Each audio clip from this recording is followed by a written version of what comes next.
Buenas, ¿cómo andan? ¿Cómo están esta tarde? Buenas ¿Todo tardes. bien? ¿Cómo andan? ¿Todo bien del otro lado? Ya yo con lo último que me queda de pila. Estoy en la literalidad del último tirón. No, obvio. 2 de diciembre. Pero igual ya está, ya nos quedan. ¿Cuánto? ¿Dos programas más? Estamos ahí, ya para cerrar el año se te quema, se te fría el cerebro. Pero bueno, la Argentina no da respiro igual, ¿eh? Quédense tranquilos que aparte va a venir un verano para mí intenso. Así que, y de paso, ya presentamos también, ¿no? a Facundo Cruz que nos está acompañando, que es politólogo. Politólogo, sí, Oh, soy muy bien. politólogo. Licenciado. En realidad soy licenciado en Gobierno y Relaciones Internacionales, Ah, mira. pero es ciencia política con otro nombre para captar estudiantes. ¿Dónde estudiaste? ¿Dónde Ahí va. estudiaste? En la UADE estudié. Ah, Empecé estudiando Relaciones de Trabajo en la UBA, después empecé en paralelo Gobierno y Relaciones Internacionales en la UADE y me terminé quedando con esa carrera. Y después hice mis posgrados en la Universidad de San Martín. muy bien. Me Me gusta el nombre igual, está buena. Y esa. empezando clase en la UBA, o sea, tengo un mix de instituciones en mi haber académico Sí, bastante y hoy amplio. estás como coordinador Experto de- en carreras de CP. Algo así. Claro. y estás como coordinador de Pulsar UBA, digamos, ¿no? Exactamente, también. Del instituto que saca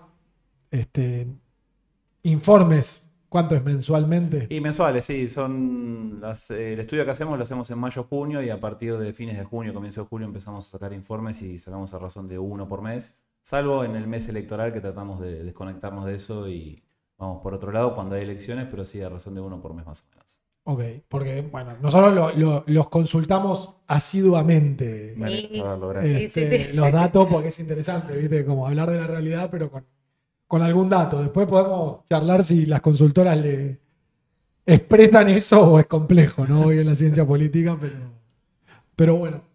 ¿Por dónde Igual- querés arrancar, Jay? Hoy estábamos hablando, igual después lo podemos sacar, en que yo en una oportunidad compartí un espacio con vos Mm. y hay una predicción que vos habías El tirado. encuentro de en relación- juventudes, ¿no? Sí. Respecto a provincias hundidas, yo estaba muy ilusionada, estábamos hablando de eso y vos la habías acertado con lo que dijiste en general, Fuiste moderado. fuiste moderado, Fui con los moderado. gobernadores en general que No. terminan pasando. No te arriesgaste a decir ni que era la estrategia política que podía ser, que podían dar, pero bueno, que tenía sus dificultades que afrontar en el corto plazo y fuiste bastante certero. Yo escuché igual lo que Y quise, tuvo te cuento. no afrontó algunos problemas. Sí, a ver, tenemos un problema los politólogos, es que es difícil pronosticar lo que puede pasar, sobre todo bueno, en un país como Argentina, que políticamente es volátil en los últimos años. Pero bueno, sí, en ese momento creo que se había cargado demasiado las tintas sobre algo que bueno, después el resultado electoral terminó marcándonos un poco los límites y posibilidades también. Esa era una. Y la otra predicción, igual era, te hago una pregunta, era sobre el libro después del terremoto. Sí. ¿Tuyo? Sí. Hay una predicción que vos hiciste cuando terminás un capítulo sobre. Hablas de los bicoalicionismos que ahora podemos hablar, y decís que eso no va a ser estable. Y lo decís en el 2020, 2021. Sí, antes de que se desarmen todas. Así que no podemos hablar de eso. No, increíble. Bueno, veo que vengo acertando con las predicciones. ¿Viste? No, tremendo. Te iba a preguntar, ¿cómo estamos hoy? ¿Cómo percibís el ¿Cómo clima estamos hoy? social? Arrancamos diciendo que cansados y terminando el año. Pero digamos. ¿cómo percibís vos? Ustedes estudian mucho las creencias, las percepciones de las personas. ¿Cómo ves vos el clima social hoy argentino? Bueno, voy a responder eso con dos cosas. Uno con lo que nosotros hacemos desde Pulsar y otro con los estudios que generalmente van al hueso del humor social. Desde Pulsar nosotros no hacemos estudios de opinión pública como la mayoría de las consultoras, que obviamente van a medir imagen de candidatos y de dirigentes, intención de voto, valoración sobre la situación económica, sobre distintas políticas públicas, sobre la situación general del gobierno. Tratamos de corrernos un poco de la coyuntura e ir un poco más a lo estructural. Por eso el programa se llama Creencias Sociales, porque buscamos capturar valores, cosmovisiones y preferencias de distintos temas de discusión pública, pero por ahí que no están en la agenda cotidiana. Por ejemplo, nosotros tenemos algo que llamamos la batería o la grilla de Derecho y Libertad, donde hacemos varias preguntas sobre el grado de acuerdo que tienen los consultados con distintas cuestiones. Por ejemplo, eutanasia, interrupción voluntaria del embarazo, adopción homoparental, subrogación de vientre, legalización del trabajo sexual, legalización de la marihuana.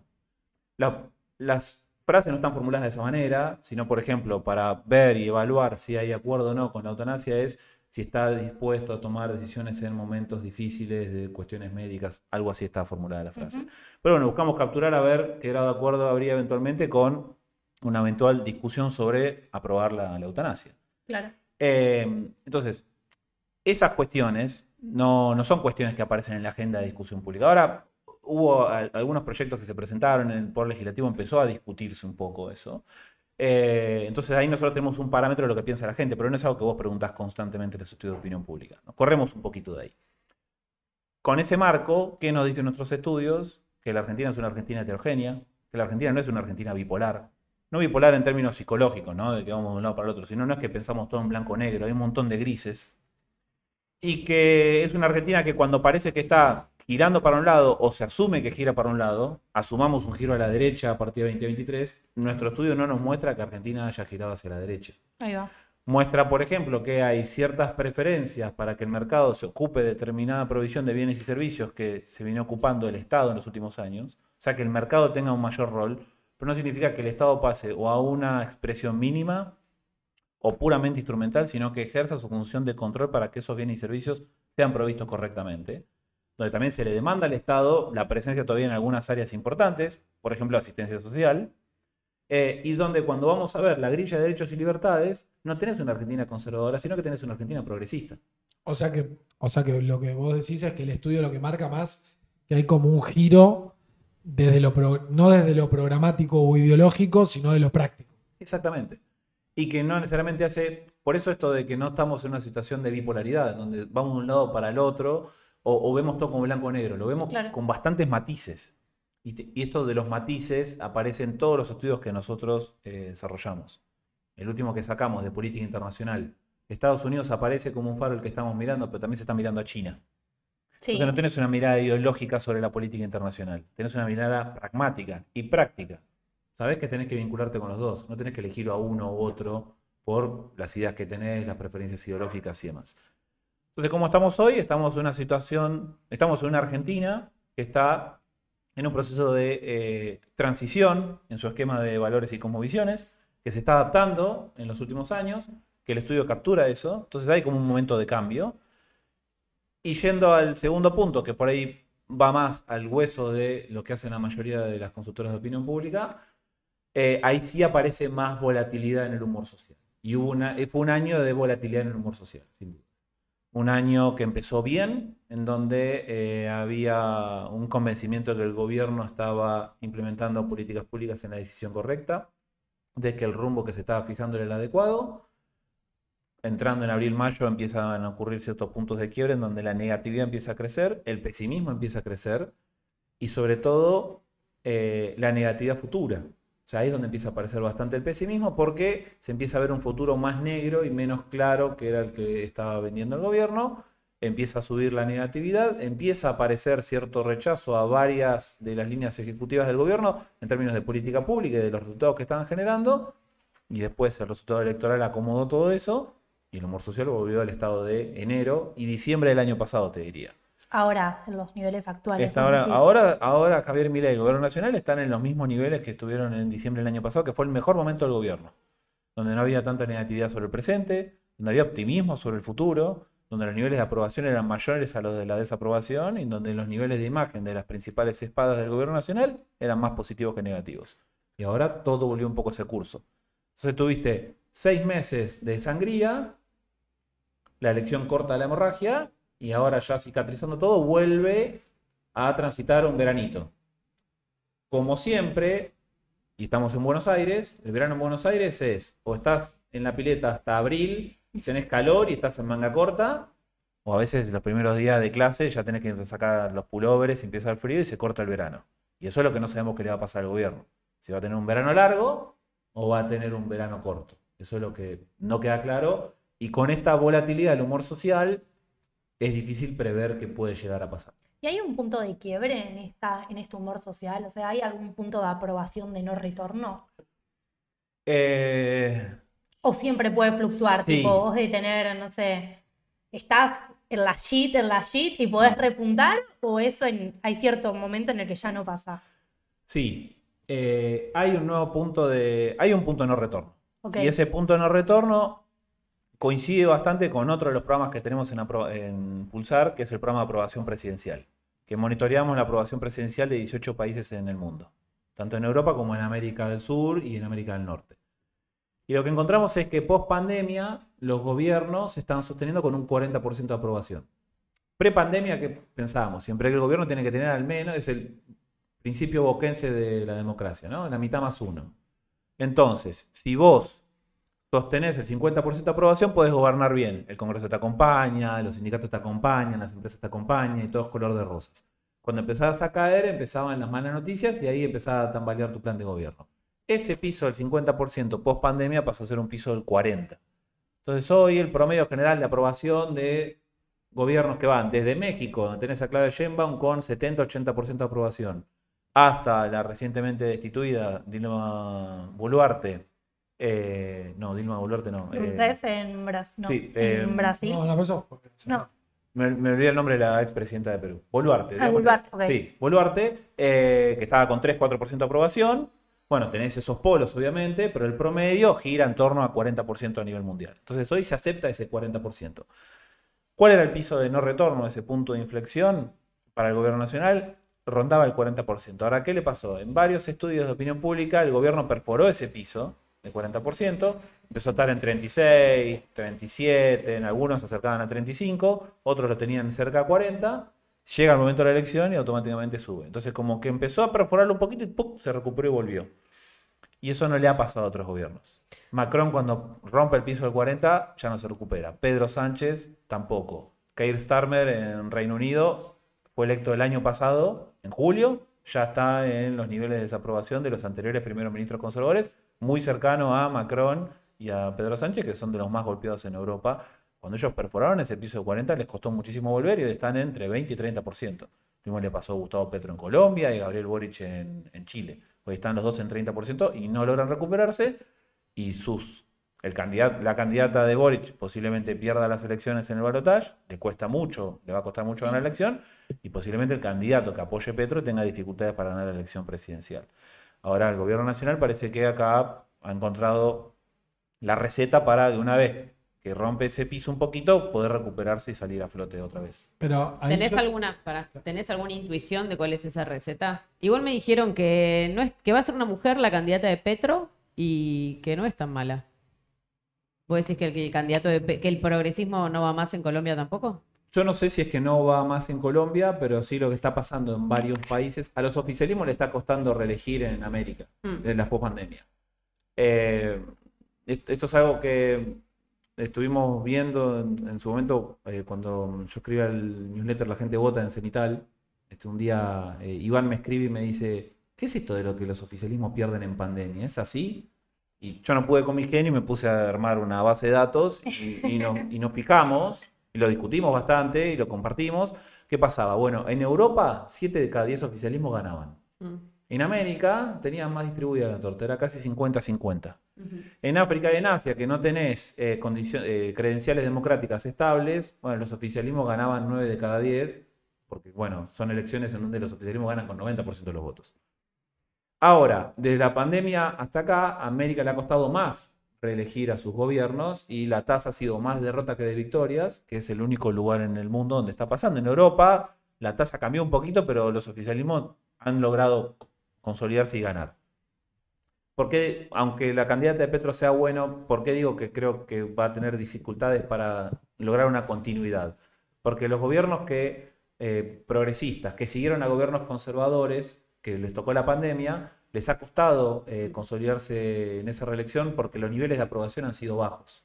Entonces vos puedes tener un muy buen candidato o candidata y le puede ir bárbaro, pero vas a tener un parámetro de cómo le fue al gobierno y Petro está teniendo niveles de rechazo tan similares como los de Boric. Entonces, si también esto lo trasladamos a lo que está pasando en Honduras, por ejemplo, yo encuentro ahí un elemento común en donde, bueno, les está costando. Incluso, vayamos al caso de Brasil.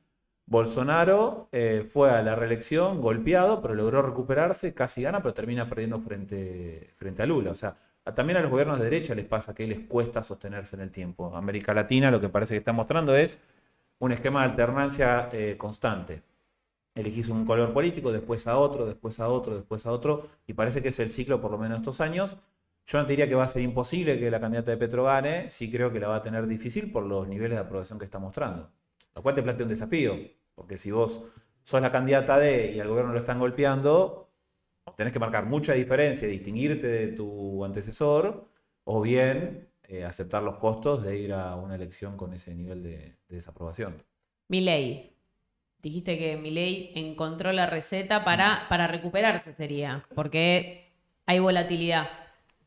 O sea, incluso el recambio se puede explicar por la volatilidad. No, dijiste que en el resto de América no hay tanta volatilidad. Por el pragmatismo de los ciudadanos, esto de votar, esto que vos decías recién, tipo derecha, Sí, a ver, progresismo. ¿qué receta creo que encontró?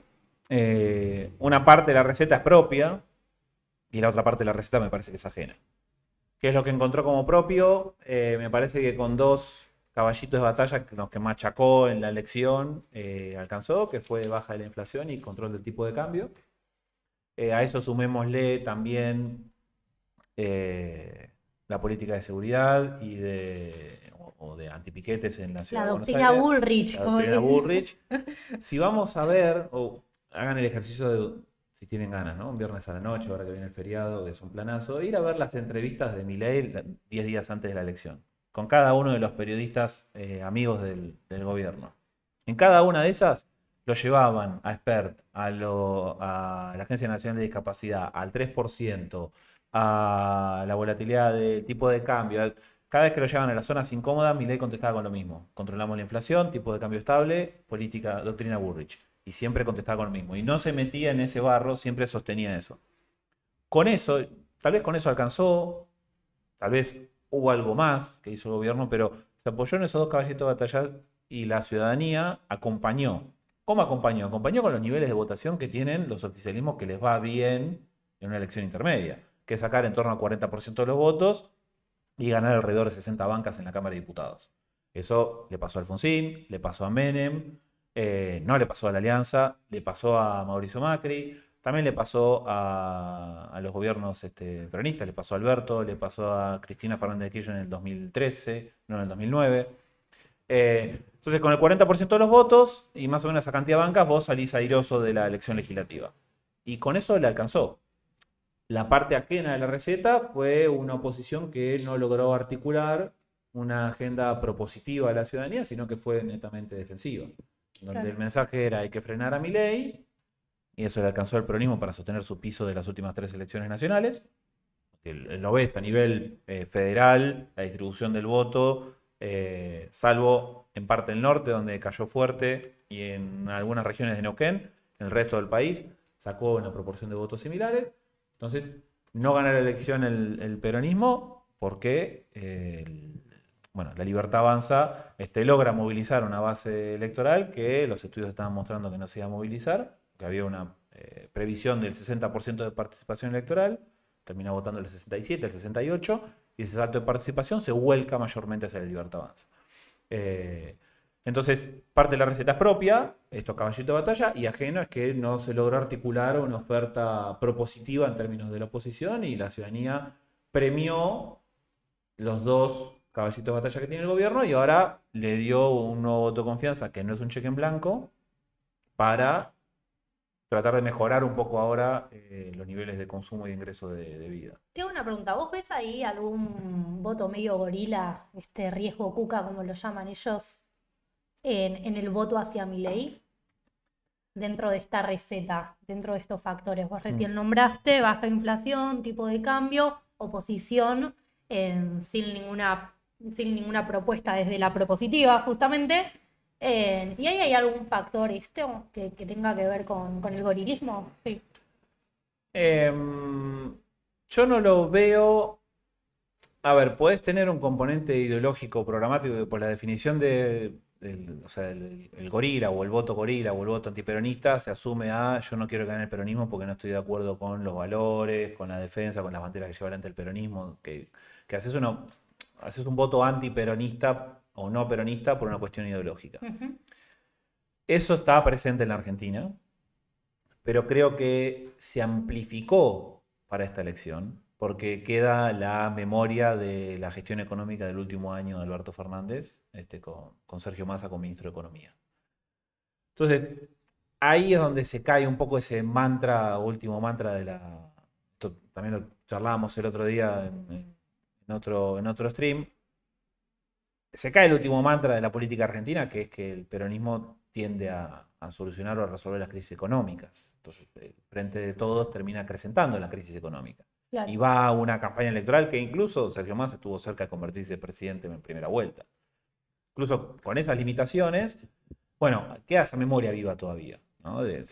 Creció la inflación, precios descontrolados, distintos tipos de cambios, ya no sabías qué era el dólar blue, el tarjeta, el dólar Netflix, el dólar cripto, tenías 1000 en la cabeza y querías un solo dólar. Este gobierno le está dando un solo dólar a la gente. Claro. Tenés algunas diferencias cuando entras a dolarito, pero tenés un solo dólar, no tenés que pensar que vendés al blue porque entonces no te cobran los impuestos y haces esto y lo otro, o pagás con tarjeta y después y te guardás el billete. Y eso, bueno, el gobierno unificó y simplificó todo eso con la política cambiaria que está llevando adelante, que puede tener sus perjuicios a largo plazo, pero en el corto plazo es redituable, le está resultando redituable. Yo creo que queda bastante esa memoria y eso, bueno, expandió esa desconfianza de volver a votar al peronismo, sumado a que el peronismo también está en un proceso de transición y renovación de liderazgo, donde la ciudadanía está demandando nuevas caras, la ciudadanía que está viendo y pensando o evaluando qué hace el peronismo, le está demandando nuevas caras y, bueno, eso el peronismo todavía no lo ha logrado hacer, porque el peronismo resuelve sus sucesiones en elecciones y eso no lo va a poder hacer. Porque la presidenta del partido está presa, no puede competir por cargos públicos, está inhabilitada, pero sigue manteniendo el liderazgo del partido y sigue siendo de las dirigentes que tiene mejor imagen dentro del espectro peronista, lo cual no quiere decir que tenga una imagen aceptable para la ciudadanía. Claro. Entonces, con votos es difícil que te saquen de la mesa. Entonces, también está demandando un poco por eso, y cierta renovación de ideas, que creo que es el camino que está transitando el Partido Justicialista. Pero yo veo un poco ese elemento antiperonista un poco más amplio, no tanto Sí, en términos ideológicos. más asociado con la memoria histórica Exactamente. afectiva, tipo Sí, de... o de cómo viviste vos el último año del gobierno peronista en términos económicos. Ahí va. Creo que está asociado a eso. Pero, o sea, y vos en este marco hablás de que les está costando a los oficialismos reelegir. Sí. No termino de pensar ahí si vos lo ves que la posibilidad de Karina ya salió a pedir la reelección, ¿no? En el último acto público. ¿Vos lo ves factible o complejo en el marco de que obviamente a los oficialismos se les da por no lograrlo? Si vamos a la historia reciente de América Latina y a la última experiencia de Cambiemos, por ejemplo, apoyado en eso, vas a tener dificultades para reelegir. Ahora, eso no indica que Javier Milei sea hoy el dirigente político más competitivo para aspirar a quedarse en la Casa Rosada, porque es el dirigente nacional que les ganó a todos en el país. Sí. Y no le quedó nadie enfrente. Y ahí Entonces, cuando vos decís enfrente, vos no lo ves a Axel como posibilidad de... Lo veo como uno de los posibles candidatos, pero no parece ser el único. O sea, no hay consenso dentro del justicialismo para que él sea el candidato presidencial. Creo que hay muchas voces que lo están pidiendo, pero no está dado todavía ese consenso para que él sea el candidato. Entonces, si el peronismo logra articular una oferta unificada y las internas se frenan o se minimizan y hay algún acuerdo sobre un programa, sobre propuestas de políticas públicas y quiénes van a ser las caras y las candidaturas, entonces ahí yo creo que vas a tener un escenario mucho más disputado, pero con una oposición dispersa, con un peronismo que a cuentagotas está perdiendo bancas y probablemente entre hoy y mañana se defina si va a terminar siendo la primera minoría o no. Con, sumémosle, dos bloques de gobernadores, Sí. unos que están enrolados en una etiqueta propia, Provincias Unidas, y otros que no tienen un espacio propio, pero están tratando de articularse y sumarse como polo de poder en la Cámara de Diputados. Siempre que vos sos oficialista y tenés una oposición fragmentada, el que está en mejor posición es el oficialismo. No tenés el escenario ahora, por ejemplo, 2001 post-elección legislativa de la Rúa. Que tenías un peronismo unido, con un liderazgo claro, con validaciones y revalidaciones de esos liderazgos claros, y después un proceso en donde con un peronismo abroquelado el gobierno nacional termina desmoronándose y el peronismo emerge como la solución para darle estabilidad al sistema. Claro.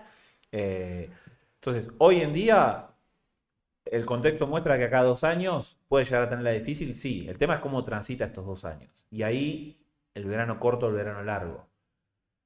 Y vuelvo al punto anterior.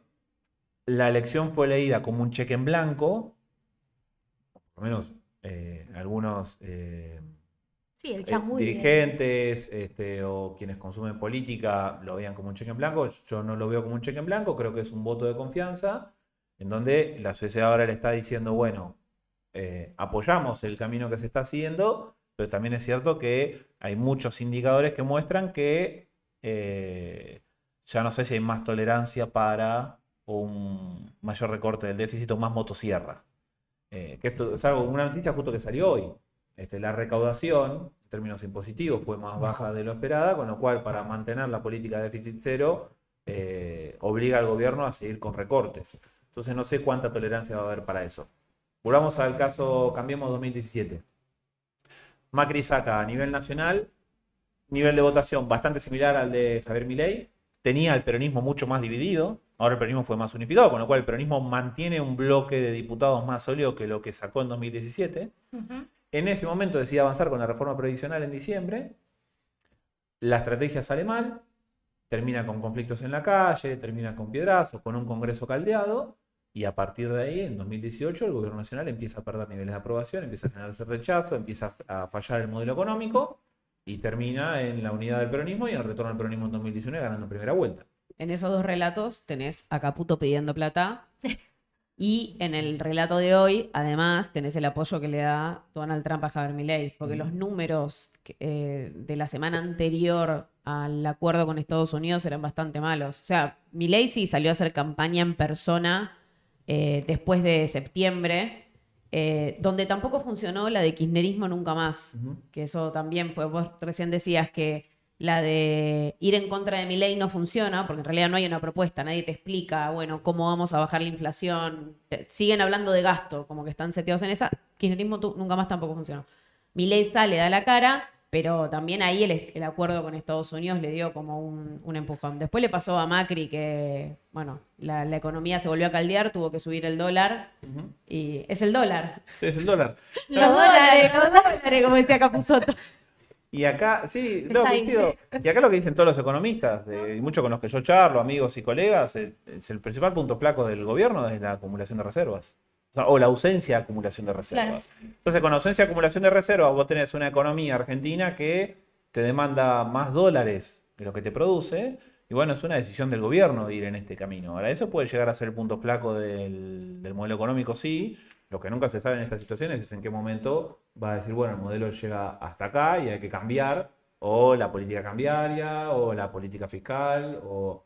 Igual yo ahí dijiste algo interesante, que es que ellos hablan de un enero donde van a hablar de una reforma en lo laboral, pero no hablan de lo previsional.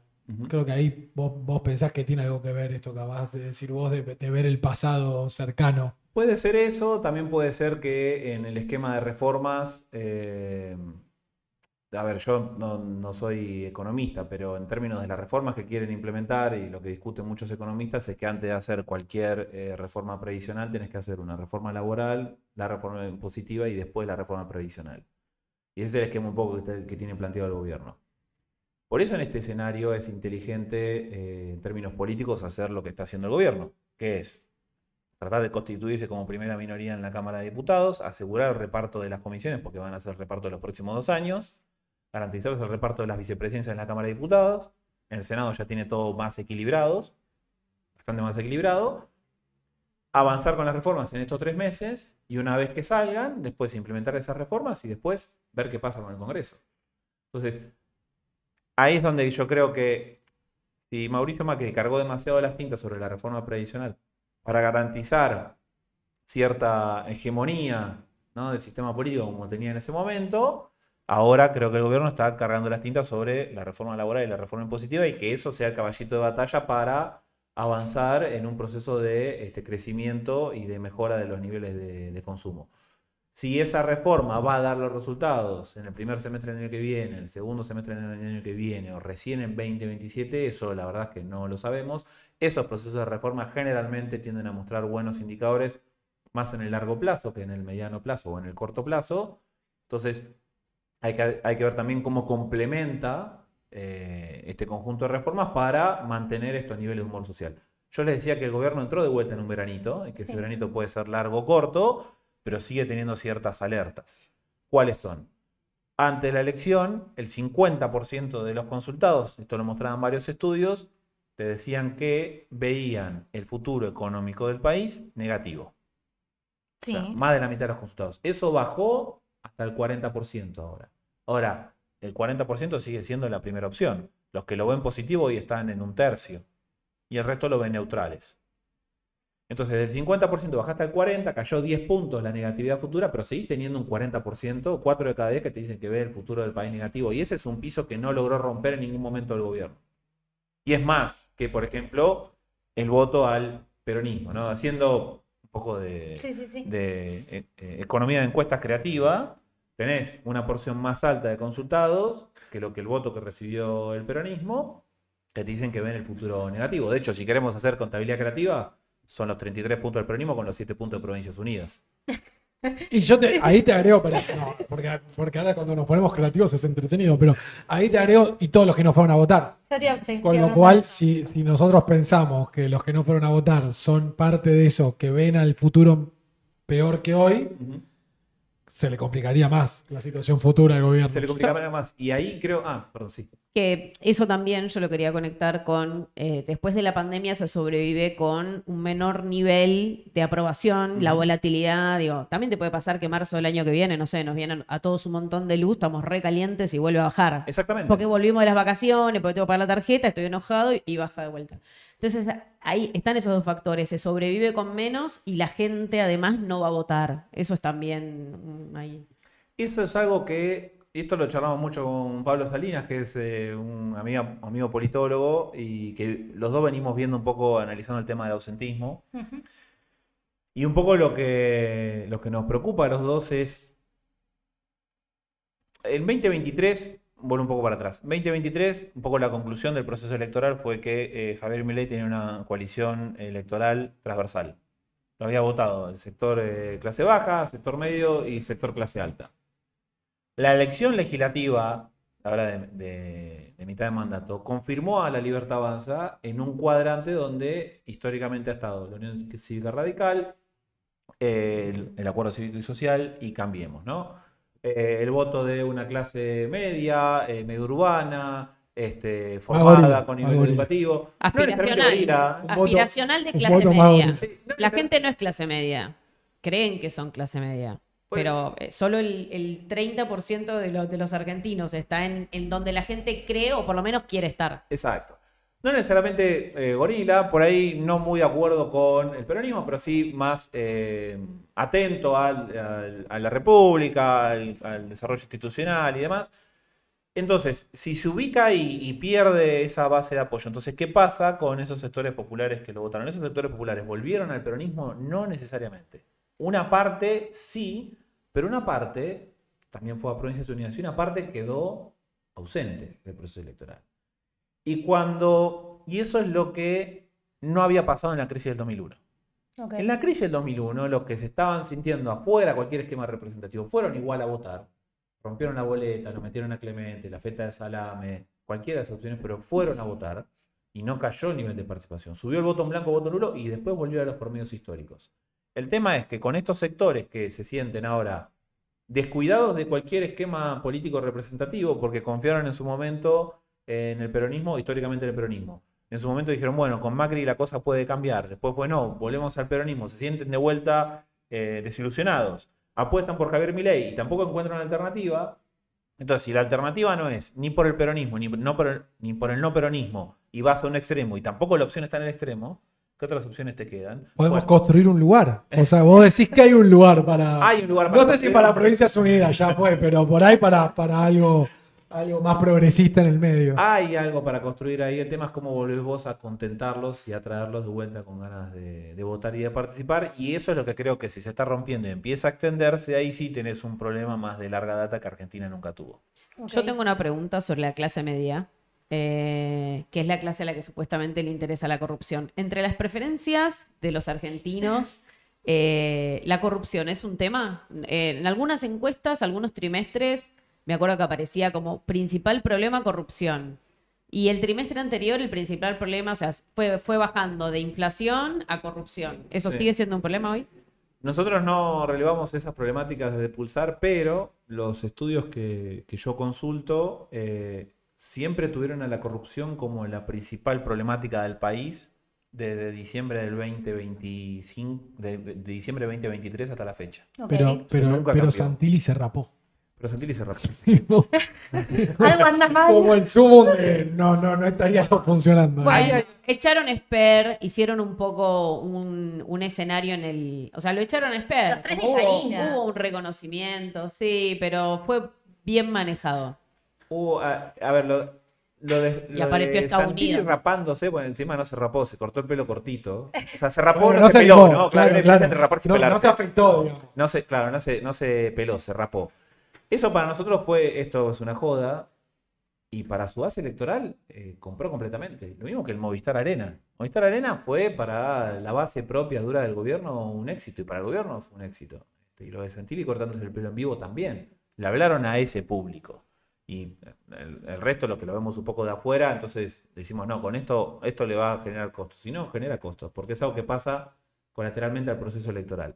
Pero Sí. costos en el sentido de, vos decís, no genera costos, pero solo le habla A su segmento. a un tercio. Ujú. Porque al Digamos, resto porque después es esto, fomenta que la gente no participe, que bueno, empiece a buscar alternativas. Bueno, y el resto son los dólares. Claro, y el resto es dólar barato accesible, dólar que puedes ir al cajero a sacar. Yo recuerdo haber escuchado a Patricia Burrich en un evento empresario en 2023, y en donde ella, cuando era todavía candidata presidencial y no formaba parte del gobierno nacional Sí. de ahora, dijo que era posible en Argentina tener un esquema donde vos ibas al cajero a sacar los dólares y podías también acceder a pesos o a dólares.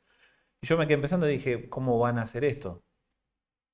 ¿Lo podés hacer? Con hoy en día? Scott Bessing. Está bien. Claro. Puedes Una ir a cosa sacar es hasta cómo lo 2.000 dólares. haces y otra cosa es, o Si es sea, es sustentable como o que no, vos me sí. digas a mí, che, nos sacamos un pasaje y nos vamos a Dubái 7 días, total el límite de la tarjeta da. Y dale. Bueno, pero después cuando vuelvo tengo que pagar la tarjeta de crédito. Coincido. Y ahí viene el dolor de cabeza un poquito. Coincido, no, es que no, a ver, no son instrumentos largoplacistas y sustentables, eso es cierto, pero en términos del rédito circunstancial y de corto plazo les está rindiendo. O sea, si acá me voy a tirar las canas encima. Yo tengo 41 años. Nunca me pasó en mi vida de ir al cajero y decir, a ver, saco dólares y saquen dólares, ni siquiera cara chica. O sea, olvídate.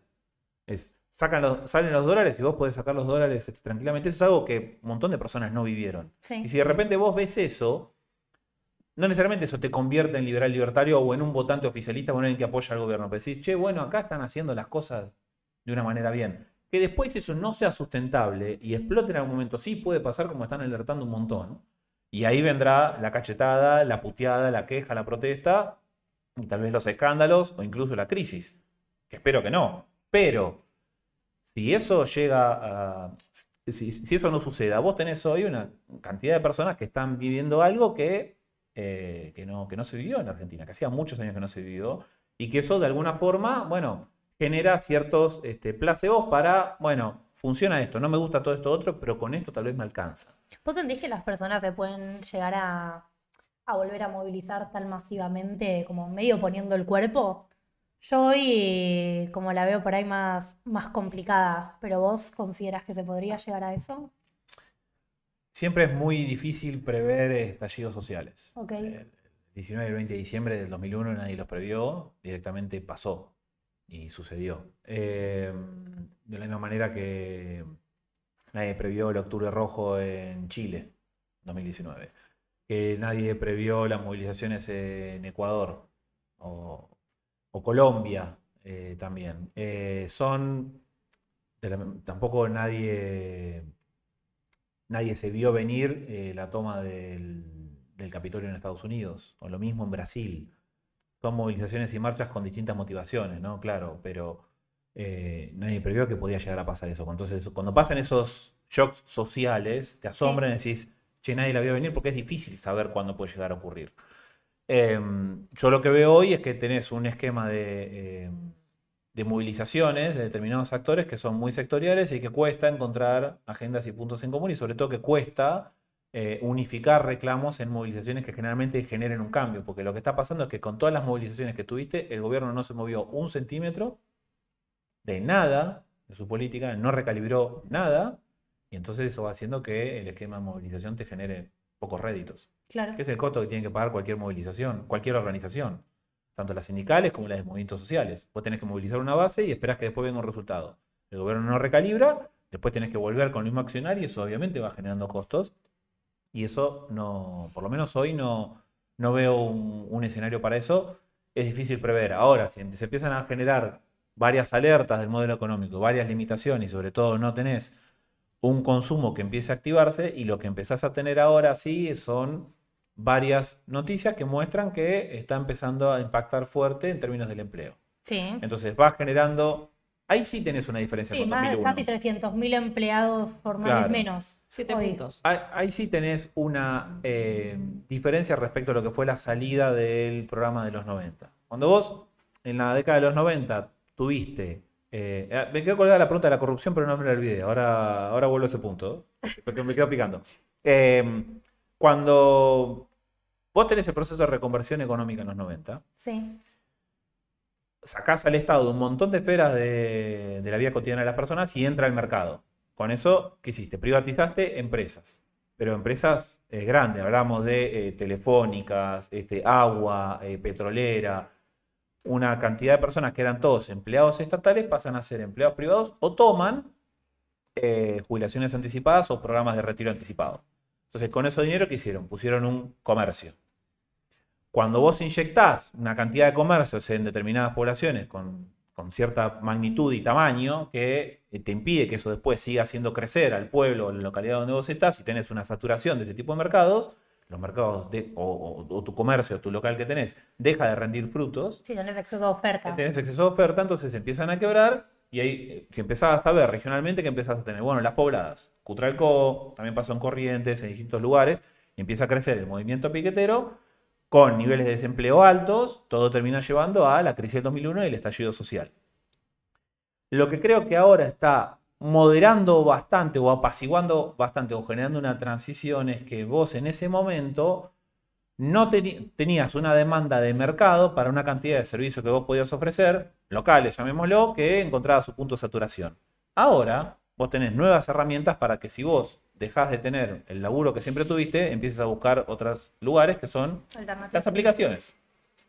Y las aplicaciones se están volviendo un poco el lugar que está absorbiendo a las personas que están dejando sus lugares. No, Yo creo que las aplicaciones, si lo comparamos con el 2001, puede vincularse a la idea del cartonero, ¿no? Antes yo, en vez de salir hoy, en vez de salir a cartonear o a juntar cartón y poder venderlo, o mismo salir a vender mis cosas, como pasaba en las ferias o en las asambleas que había en los distintos barrios o puebladas, la gente salía a vender su agua, su botella, sus cosas. Hoy, bueno, tiene la alternativa de pedalear, vender su vida, digamos, ¿no? De Vender su pedalear. cuerpo. Sí, de en vez de vender pedalear, su ¿no? material, vende su cuerpo y su actividad física. Bueno, de pedalear, de manejar. de manejar, de todo lo que dan las aplicaciones.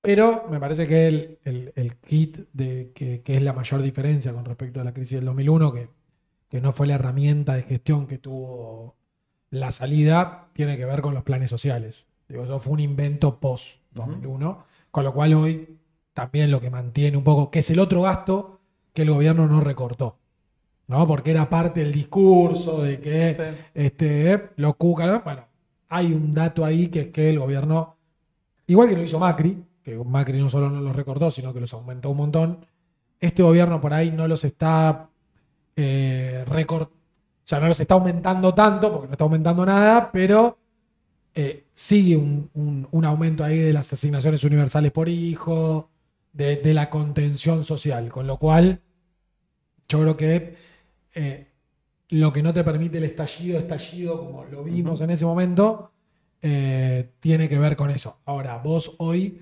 ves situaciones de gente en situación de calle, lo de los comercios va a empezar a suceder, porque hoy vos estás con las aplicaciones, pero viste el costo de la aplicación también cada vez se hace más complejo o hay menos usuarios. Ujú. Entonces, creo que eso está entrando, digamos. No, yo no creo que sea una solución a largo plazo. Me parece que es lo que está amortiguando bastante. Porque vos tenés dos maneras de ver el mercado laboral. De vuelta, un ámbito donde no soy especialista, sino que consumo un poco lo que dicen distintos colegas. Entonces vos tenés pérdida de empleo y de lugares formales y calificados, o sea, empleo calificado, empleo de calidad, y pasás a tener un aumento de monotributistas, de empleos más informales o empleo más precarizado. Sí, sí. Entonces tenés un esquema ahí donde te amortiguas, o sea, lo que sale de un lado entra por el otro, y eso te va moderando el enojo social. O sea, no pasás de, che, estoy contento, a recaliente porque ya no tengo nada, y preocupado, y asustado, y con miedo, que es el peor estado de ánimo para transitar una crisis económica, sino que de repente, bueno, vas encontrando otras alternativas. Posiblemente las apps sean las canchas de pádel y los parripollos de la década del 90 y encuentren en algún momento su punto de saturación. Lo que no veo es que en este proceso de cambio ese punto de saturación haya llegado todavía. Entonces, posiblemente eso aguante en algún momento y en algún momento ya diga, bueno, esto ya no va más y vos no tengas otra alternativa y ahí sí puede empezar a tener varios problemas el gobierno, sobre todo con, de vuelta, las noticias que están llegando estas semanas de lo que era parte de una industria nacional que se estaba sosteniendo, ahora pasa a ser de vuelta a sectores que lo que empiezan a hacer es importar. Sí. Entonces, montón. volvemos otra vez a la receta de los 90. ¿Cuánto de esto va a ser sostenible y sustentable en el tiempo? La verdad que no lo sé. Lo que sí creo que, bueno, el aterrizaje un poco está dando estas alternativas y esas son buenas noticias para el gobierno todavía, con cierto escepticismo, ciertas dudas y demás, pero todavía no temor, ni miedo, ni calentura, que creo que es la combinación que ningún gobierno quiere tener, sobre todo cuando esa combinación de elementos se te generaliza y se te masifica. Entonces tenés una parte que está caliente, con miedo y preocupada, pero cuando eso empieza a extenderse y a generalizarse, es donde los gobiernos tienen este problema, los gobiernos democráticos sobre todo, ¿no? Los gobiernos autoritarios resuelven eso de una manera y es con bala y con prisión. El gobierno democrático no tiene eso como herramientas, tiene que tener otras alternativas. Cuando eso se extienda, ahí yo creo que puede llegar a tener algún inconveniente. Pero no sé cuándo va a suceder. No, porque Y sí va a suceder. vos no ves, o sea, las encuestas no demuestran que el tema derechos sea un tema. No. Hay una- Claramente. ¿En qué digamos. sentido? Como que es una problemática, porque digo, vos decís, bueno, los gobiernos autoritarios lo resuelven de determinada manera. Bueno, la idea de la cultura Bullrich o de la idea de esto iba en medio de ese lado, ¿no? Es como decir, bueno, si vas a la calle hay pan. Y hay Sí. un tema ahí de que lo van haciendo. Y hay gente que está contenta con eso, con lo cual. Y después las apps, si bien es un cambio que no tiene que ver con la Argentina y obviamente es un cambio de cosmovisión del mundo, tiene que ver por ahí con alguna pérdida de derechos al lado de ese mundo del trabajo. Que obviamente por ahí la gente no se lo pregunta eso hoy, ¿no? No hay. Sí. Por eso la CGT tampoco sale a hacer demasiado problema por esta reforma laboral, porque justamente, ¿no? El costo después de que el gobierno no dé marcha atrás y a que a la gente no le importe, ante la posibilidad de quedar en EPSOSAI, se llaman el silencio. Mira, es muy bueno el punto que marcás recién, que me lleva a uno de los informes que hicimos en Pulsar y me permite spoilear algo que vamos a estar publicando el año que viene. Amo. Hicimos un estudio nacional, cualitativo y cuantitativo con el CELS, Sí. y estamos empezando, bueno, a desarrollar los informes y a cerrarlos, y lo vamos a empezar a comunicar el año que viene, porque es producto de un objetivo o una alianza que establecimos, que es evaluar las percepciones en torno a la dictadura del 76, porque el año que viene se conmemoran 50 años del golpe. Ujú. Entonces, entre una batería de preguntas que buscan ver percepciones y vivencias sobre la dictadura, también incluimos un repertorio de preguntas sobre cuestiones de democracia y de protesta social.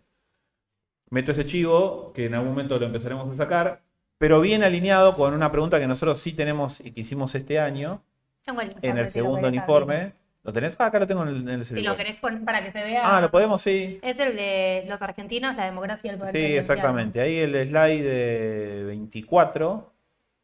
Si acá el compañero Es el Ahí. primer, Ok, el primer te link. pegué el link. operador Te lo puse, encuentra. ahí te lo marqué cuál era. Ahí estamos. Fíjate, abrirlo. Ahí este año incorporamos una grilla de preguntas que llamamos la grilla republicana, que tiene, bueno, varias preguntas, por ejemplo, sobre el derecho a manifestarse, si funcionamos mejor con técnicos que con políticos. Ahí tratamos de evaluar. Donde ahí dice la- resultados. resultados. Ahí en la parte de Al resultados. costado. No, el otro. Bueno, también algunas valoraciones sobre veto y insistencias y demás. O sea, cómo funciona el sistema político, pero desde una perspectiva republicana, ¿no? Ahí el slide, si vamos al 24, lo vamos a ver. Preguntamos si se debe respetar el derecho a manifestarse incluso cuando yo no esté de acuerdo con el motivo del reclamo. Ahí está, justo en pantalla.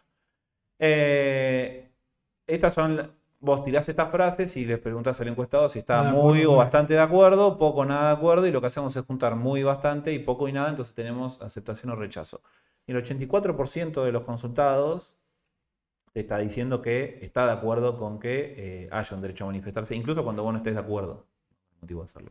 ¿Dónde aparece un límite para esto? Y es parte del estudio que hicimos con el CLC, es que cuando ese derecho a manifestarse a vos te limita algún Me otro corta la derecho de calle. libertad. Exactamente. Ahí sí aparece. Pero si vos ves la pregunta esta, entonces vos decís, bueno, tenés una Argentina que es republicana y que es profundamente liberal en este sentido. Sobre todo en la idea del derecho a manifestarse. Y lo que Siempre y hicimos, cuando los jubilados caminen por la vereda. Porque si no, todos los miércoles hay una situación y a nadie le preocupa. y ahí, fíjate que incluimos la batería de derechos y libertades, la grilla republicana, lo que hicimos fue cruzarla por el voto en la primera vuelta de 2023. Lo que se ve obviamente es un apoyo mucho mayor entre votantes de Sergio Massa, ya es de 9 de cada 10. Patricia Bullrich está dentro del promedio, pero los votantes de Javier Milei, un 30% te dice que están de desacuerdo con esto, pero la gran mayoría te dice que está de acuerdo con esto. Que es transversal, es un acuerdo Es transversal. un acuerdo transversal. Es decir, otros candidatos que hay agrupado a la izquierda, Schiaretti, etcétera, también está está un poco por encima del promedio general, está en 90%. Pero acá tenés un acuerdo que es bastante transversal. Incluso, esto podemos conectarlo con las discusiones de los últimos meses. Había una, ¿dónde está? Acá la perdí. Ah, la 26. Si vamos dos más para abajo. Ahí, esa. Que bueno, ¿cómo pensamos que tiene que vincularse el presidente con el Congreso, ¿no? Entonces la frase dice, bueno, el presidente debe poder frenar medidas tomadas por el Congreso si considera que perjudican su plan de gobierno. Y 2/3 de los consultados te dicen que están en desacuerdo con esto. O sea, la gente no No quiere está de veto. acuerdo. Entonces la gente no está de acuerdo con los vetos. Claro. Entonces, si el Congreso propone algo, bueno, la gente no está de acuerdo con que el presidente vete. Y acá viene otra pregunta, asumamos que esta placa le llega a la mesa chica del Triángulo de Hierro. ¿Toman la decisión de vetar o no vetar? No, siguen vetando igual sin inconvenientes. Entonces, el tema es que acá hay un rechazo, pero eso después no paga necesariamente o no le genera costos al gobierno nacional. Los dólares, los dólares. No, los igual, dólares. igual tampoco los dólares, porque ahí dice que el 87% de la gente que votaba a Sergio Massa estaba en contra del decretazo. Y la que inventó el decretazo fue Cristina. Bueno, igual ahí Bueno, ahí depende también. cuándo. Tampoco depende tuvo, cuándo pero estás tampoco en tuvo, contra. tampoco tuvo colesterol en ese momento, claramente, Eso te porque iba la a gente no cambió de parte. No, igual ahí hay una pregunta en ese informe que está piola, que es en sí si el gobierno tiene que cambiar cuando no está tomando buenas decisiones, que ahí un poco se ve el pragmatismo que vos decías de los ciudadanos, pero ahí también hay un factor con esto que vos decías, Sar, y con esto que decías recién de los dólares, que cuando uno es oposición, por supuesto va a querer, creo que es lo que se ve ahí, que el gobierno cambie si la está pifiando. Sí, a ver, cuando sos oposición o te considerás opositor, obviamente tenés una valoración sobre la situación distinta que cuando sos oficialista. Claro. Eso, por ejemplo, lo vemos en la evaluación de la calidad de la democracia. Los peronistas puntúan mejor a la democracia argentina en 2023 que en 2024 y en 2025.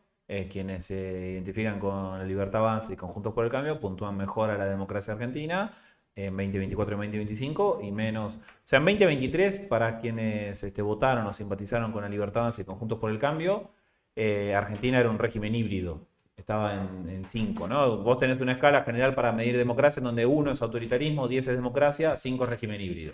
Y en el medio el resto de los nombres. Estábamos yendo a Venezuela. Claro, entonces, en 2023, para cambiamitas y liberales libertarios, Argentina es un régimen híbrido.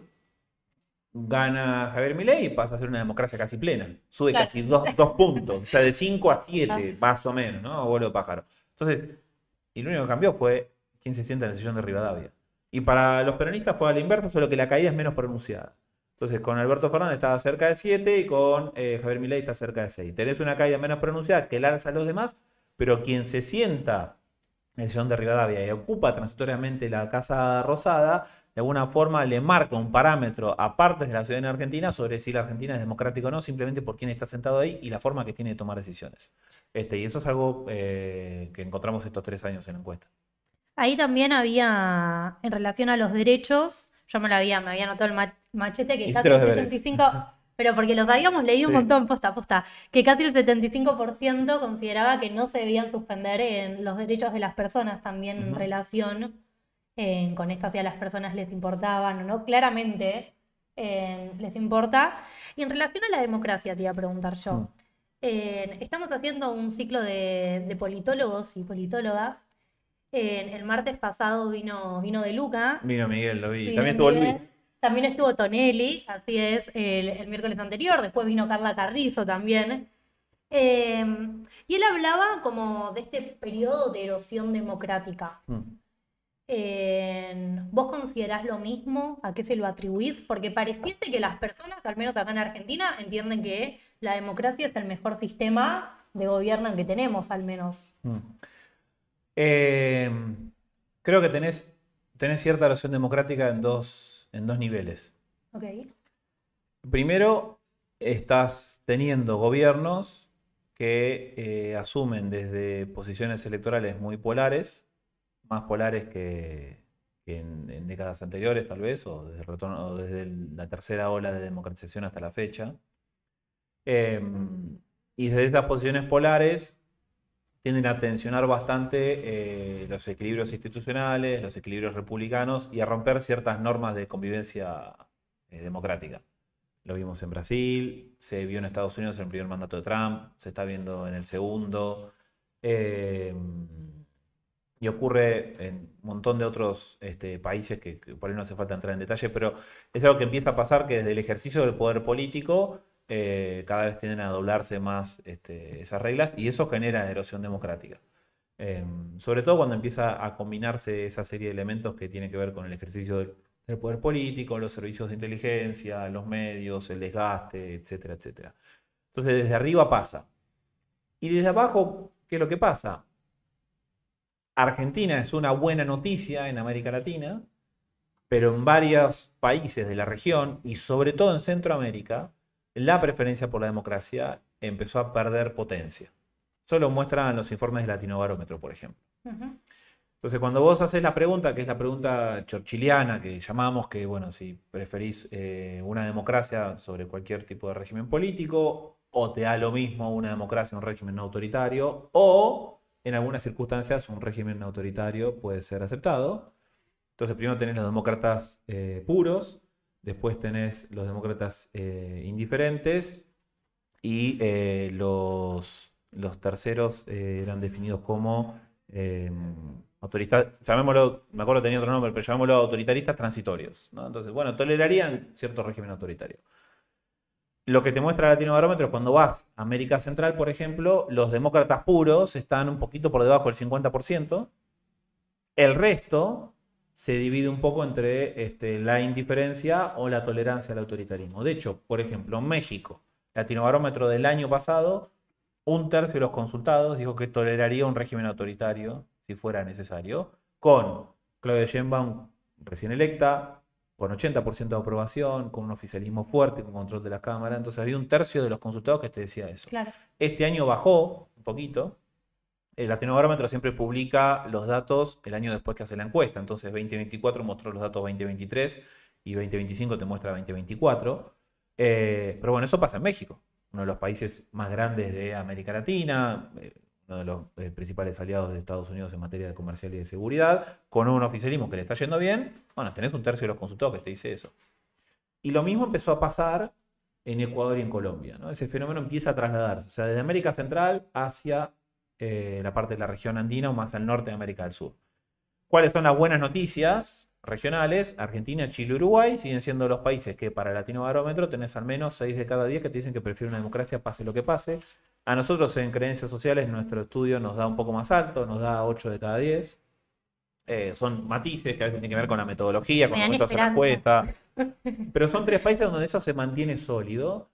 En el resto de la región empieza a flaquear, entonces creo que la erosión tal vez viene por 2 lados. Primero, por comportamiento de la dirigencia política, cuando tiene que tomar decisiones y querer avanzar con su plan de gobierno a como dé lugar, y cuando se encuentra con ciertos frenos, no recalibrar, barajar de vuelta y volver a empezar, sino insistir hasta el último punto. Y segundo, por una ciudadanía que, bueno, empieza a decir, bueno, tal vez no estoy tan cómodo con la democracia porque no necesariamente me está educando, ni me está alimentando, ni me está sosteniendo, ni nada por el estilo. Y va a procesos democráticos chinos.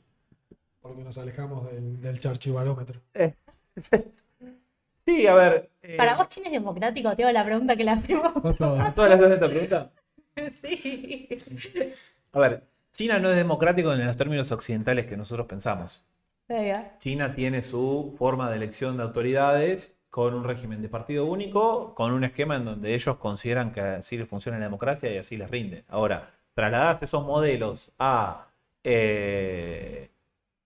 mundo occidental o la esfera occidental y claramente no cumple las condiciones de la democracia porque no tenés pluralidad, no tenés libertad de prensa, no tenés apertura, etcétera, etcétera, etcétera. Ahora, también es cierto que tenés comunidades históricas que en distintos momentos de la humanidad han funcionado con sus esquemas organizativos que consideraron democráticos, o en ese momento, para esas localidades lo consideran democráticas, y hay otras que no. Hay países, por ejemplo, o localidades o comunidades que funcionan con esquemas de democracia directa, y eso no lo puedes trasladar a sociedades más grandes porque necesitas un esquema de democracia representativa indirecta. Entonces, eso hace que la localidad chica sea más democrática que la localidad o la comunidad más grande. Por ejemplo, Micronesia. Micronesia celebra sus elecciones, tiene un sistema parlamentario y es un conjunto de más de 17, 20 islas, si la memoria no me falla. Están prohibidos los partidos políticos.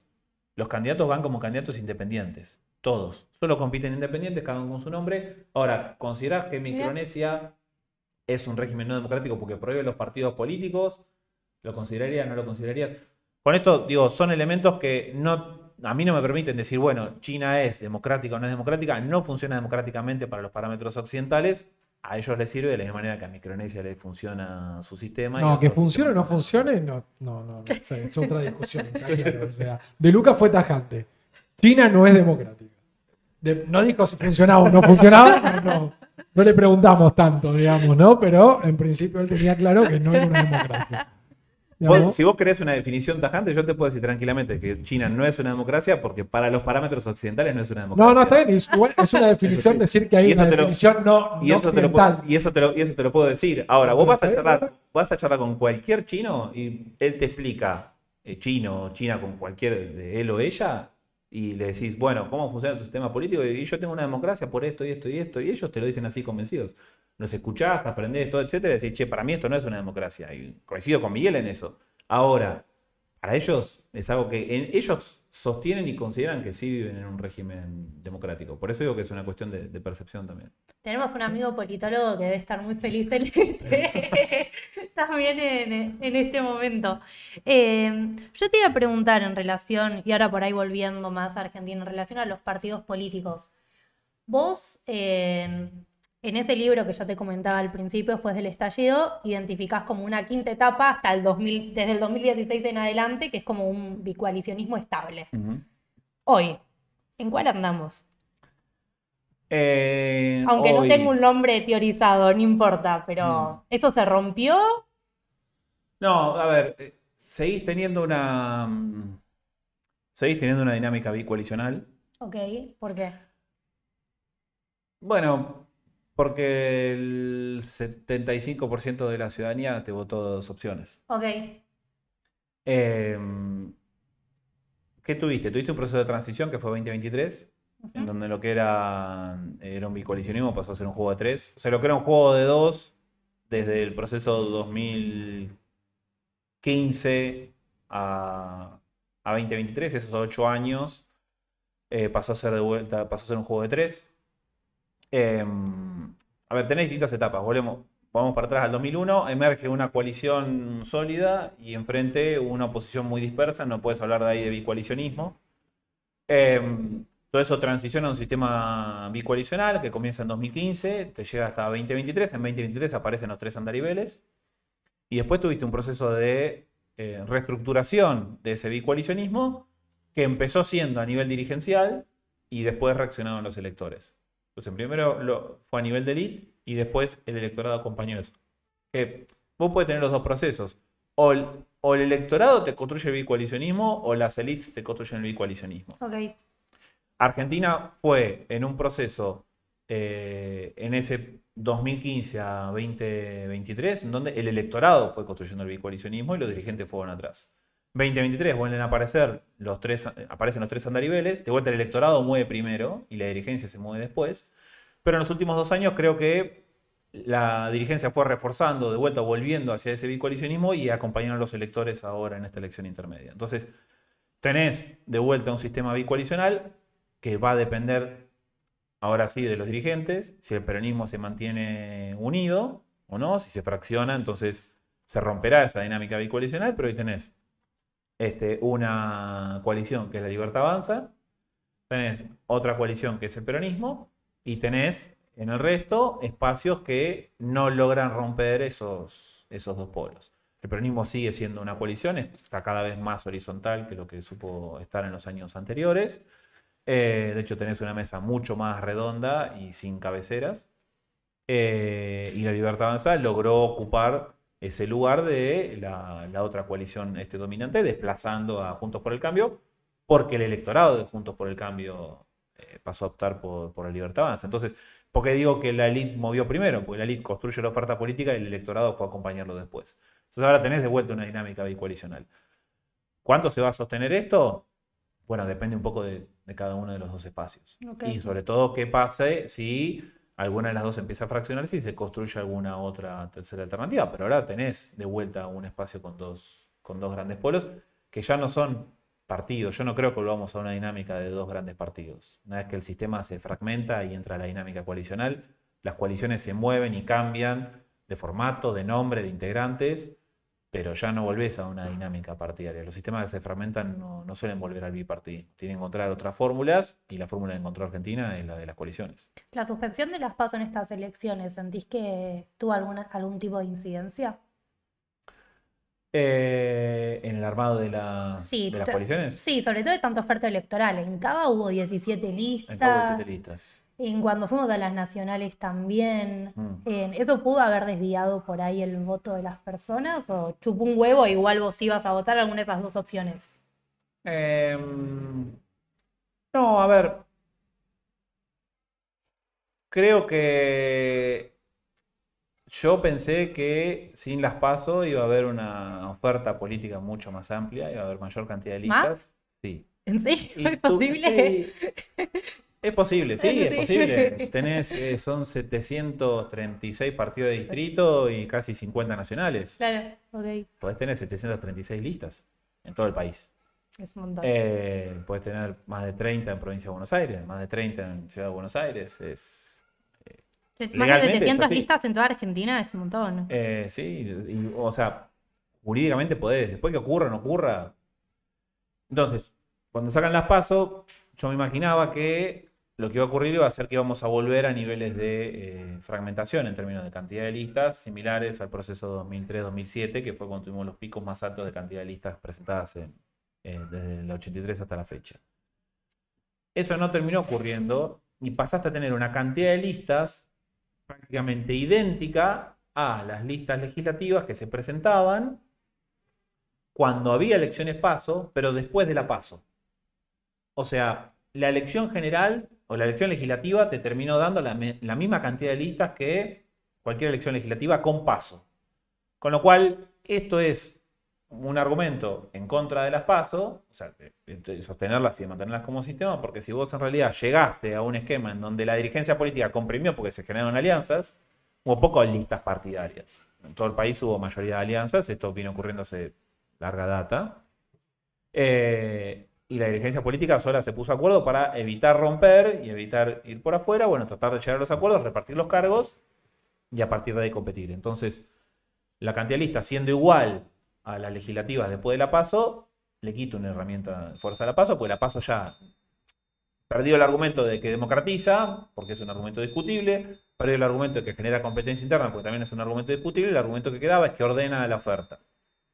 En esta elección se mostró eso. Ahora, sigue siendo una decisión de la dirigencia política. Si la dirigencia política quiere romper y presentarse por afuera y cada vez, bueno, ya no tiene un incentivo para ir a dar la discusión interna.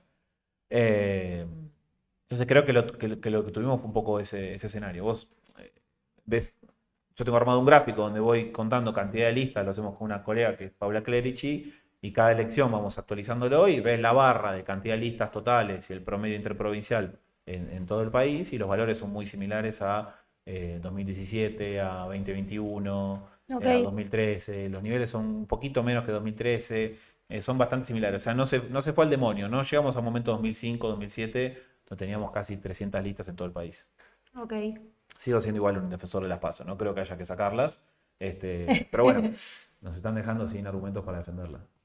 Te iba a preguntar, igual me quedaron preguntas pendientes, pues volver otro día. Bueno, con gusto. Porque te pregunté Además no un vengo montón mucho de para cosas. Parque Chacabuco, así que me encanta. Excelente.